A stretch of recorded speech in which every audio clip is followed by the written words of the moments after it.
Here we have a new 2023 Hyundai IONIQ 5 in the SEL trim level. This one's a rear-wheel drive model, so we just have that one single motor mounted on the back axle, and then we have the longer range battery with this one. This one comes in abyss black on gray leather. Coming around to the front end here. Love that. We have the LED daytime running lights, LED headlamps. Just a really futuristic look at this IONIQ 5. And the tail lights are going to flash, but that's just the camera picking up the LEDs. The lights do not flash on this. And you've got a little sticker on the emblem here, but these are going to be 19-inch aluminum wheels. We get passive keyless entry on the front, and then we have one touch up and down windows for the driver and front passenger. And then we just have regular roll-up windows, regular power windows for the back. Then we have our child lock and rear window lock here, power door lock controls here, power mirror controls here, and then we can power fold them with that top button there. And then we have blind spot monitors as well. Just love this door panel, and I've said this in my other IONIQ 5 review. Nice size cup holder there. Power open the lift gate, excuse me. Then we have an automatic brake hold, traction control, brightness for the gauge cluster, electronic parking brake, pull up to engage, hit the brake, press down to disengage.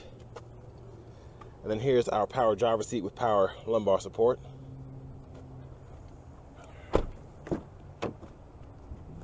Just love having all that space in the door panel. So hopping in the back here, I've said this before, love the leg room in here. For some reason, I feel like the EV6 is not as roomy back here, but I have the seat in front of me adjusted for someone of my size, and I'm 6'3", longer legs, and I fit back here. Knees are not touching the back of the seat at all. And then we do have the netted pockets back here, 2 USB-A ports, and then a little storage pocket down there. Love this interior, can't say that enough.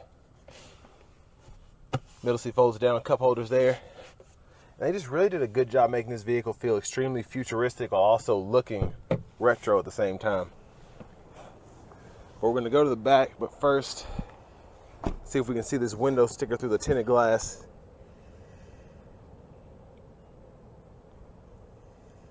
Just go through it slowly.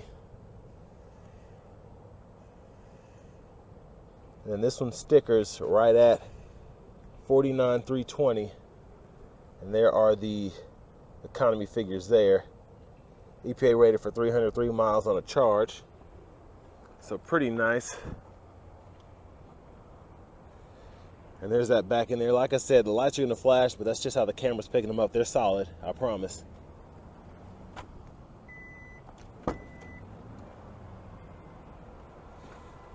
And plenty of cargo space behind the second row there. And then have a little storage there. Tire mobility kit. And I think that is it's a jack there. I like how that just stows underneath there.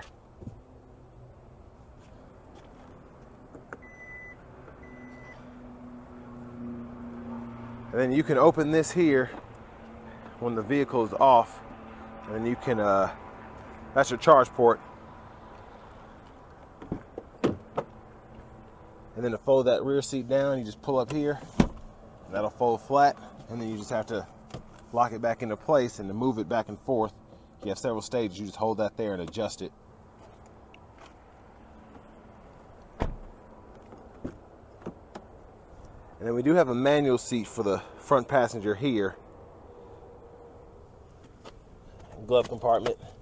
Plenty of space in there. It goes way back. I like that. And I really can't wait to compare this to my Mach-E, because I have a Mach-E California Route 1, rear-wheel drive, longer range battery. I'm just curious to see how this drives compared to that, because the dual motor one was definitely faster than my Mach-E was, but with only one motor, I'm curious to see.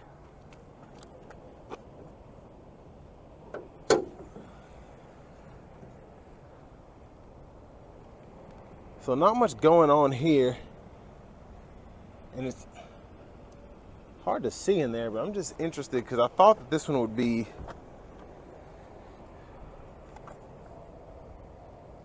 this is weird.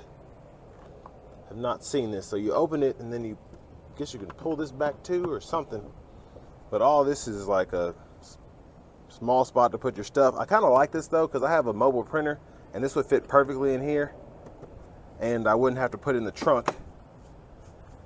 But that's interesting. I thought that kind of held the front motor, but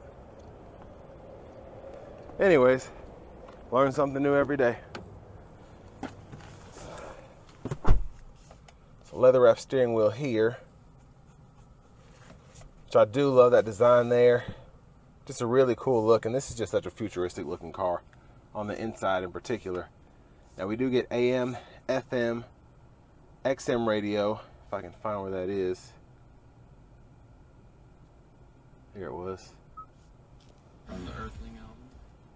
And then we have Bluetooth audio, Apple CarPlay, Android Auto compatibility. I'm assuming it's wireless CarPlay, not 100% though.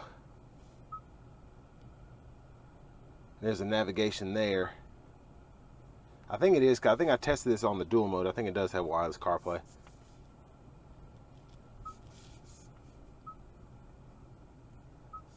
And the screen just takes some getting used to because everything is kind of modern and futuristic. So the home button, it doesn't really show you that. It's just an icon. It doesn't have a square around it or anything. And I do like that this one has 3-stage heated seats along with that heated steering wheel, which mine does not have in the California Route 1. And this one was actually $3,000 cheaper than my Mach-E was. Trying to think anything else I need to show here. I don't think so. We'll go to the climate controls. So you can have it up here on the screen. Then you have actual soft touch buttons and knobs. Well, really just soft touch buttons. But volume's here, and then tune is here. Track list, you can go through that. But really just like how everything is laid out here, really, really nice. There's the backup camera there with guidelines that follow you as you turn the steering wheel. And then you have the sensors that show you as you're backing up or going forward if you're getting close to something. And I do forget the shifter is right here. I want to go over that before I forget. So to put it in drive, you have to turn it this way, reverse this way, and then you just tap it up for neutral and press P for park here. But we do have quick shortcuts for the nav, so we can pull up the map really quickly, media, and then you can hit climate here, and then that'll pull that up there. And then you can adjust the fan speed low or off. It's a little hot out today, so I'll leave that on. Now down here we have a USB-A port, 12 volt. Love this pocket here, but love having nothing in the way here. You could place your backpack or a purse, something either here, or you have this giant space here, which is one of my favorite things about this car. It just makes a lot of sense. You have the wireless charging pad right in here, two USB-A inputs, right here. And then you can either put your phone if you're charging in the cup holder, or you can lay it down flat here. And then you still have space for stuff in there. So just really, really impressive how they did this interior. And then, oh, my favorite thing is the soft touch here. No button or anything, you just touch it. It's like run your finger across it. It's so futuristic. And the universal garage door transmitter there. And back to the steering wheel, we can adjust our drive modes. I always want to turn that, but you press the button here, and then you have Eco, Normal, and Sport. And then the gauge kind of changes depending on what mode you're in, and then so does the mileage. So I like that. Volume controls here, and then you can go through your radio station presets. And then you can set up favorites here, and you hit the star, and then you can set up a certain shortcut or whatever. And then this is a Bluetooth button, voice recognition. You can hit this mode button, and you can go between Bluetooth, CarPlay, whatever, whenever it's set up. And then behind the steering wheels, before I forget, we'll test it out on the test drive. These are for your brake regeneration. So you hit this to make the brake regen stronger, and then you can turn it all the way off here. And then over here, we can go through our menu options. And then we can use this button, and then you can actually click it as an OK button. And then we have our Smart Cruise button there. We can adjust that speed there. The lane centering system, and then the gap adjust for that Smart Cruise. Headlamp controls over here, blinkers here. windshield wiper controls here, intermittent low, high. Then we can set that intermittent here. And then to get the windshield wiper fluid to come on, you just pull up here. Push button start. And finally, we have a key fob and remote start, which I wish all EVs would go ahead and stick this on their key fob. Love that Hyundai did this because this really does come in handy. Makes you feel like you have a traditional vehicle where you can heat or cool the cabin without pulling your phone out. But next we're going to go ahead and take this IONIQ 5 rear wheel drive out on the road for a quick test drive. So I wanted to start this test drive out in sport mode with no regen on this IONIQ 5 just to test it out compared to my Mach-E. And it does feel, to me at least, a tad bit faster. Just a little bit. And the steering really stiffens up.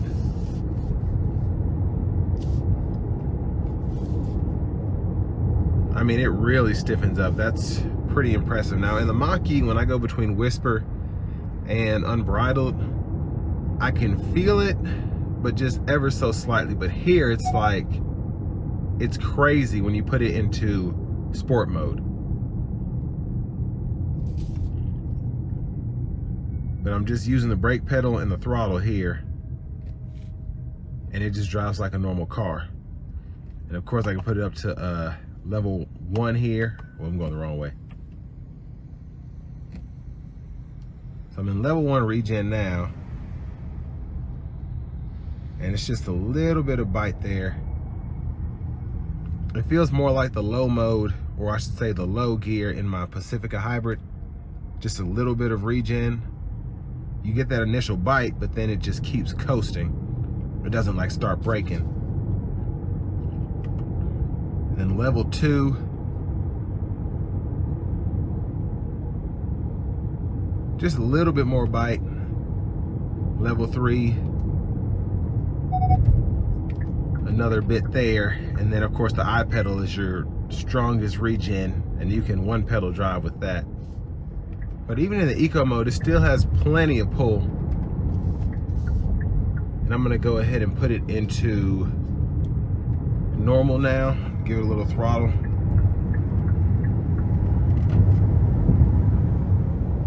Now I have everything on now.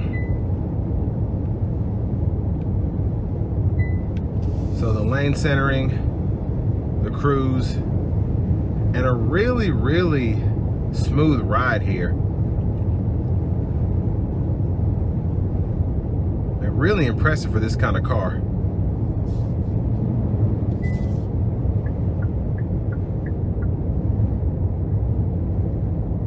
My Mach-E is not nearly as smooth, even with the 18s on there. And this is just really, really impressive.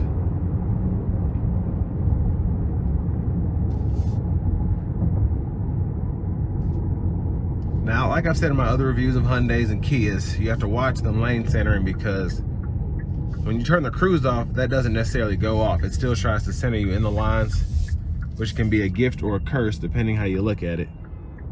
But really just, the IONIQ 5 is, I'd say, one of my top 3 favorite EVs. Of course, the Mach-E having to be one, and then the Taycan having to be one, because this just drives so well. Everything about it just makes sense to me. And the Sport really does just make it that much easier to accelerate in here. Now, in comparison to everything else that you can get on the market in this price point, I'm talking about the Mach-E, the Bolt,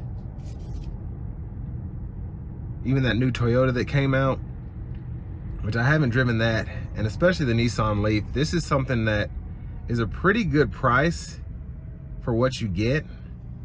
And honestly, it's one of the more fun vehicles to drive. Like the steering, it's just, you can go from eco to normal to sport, and then you feel like you're driving 3 different cars, depending on what mood you're in. And then the technology in here is great, and just the overall interior is phenomenal. And I just love the exterior looks, how you get that kind of Tetris look there. So definitely, like I said, one of my top 3s. But this will bring me to the end of my review of the new 2023 Hyundai IONIQ 5 SEL rear-wheel drive.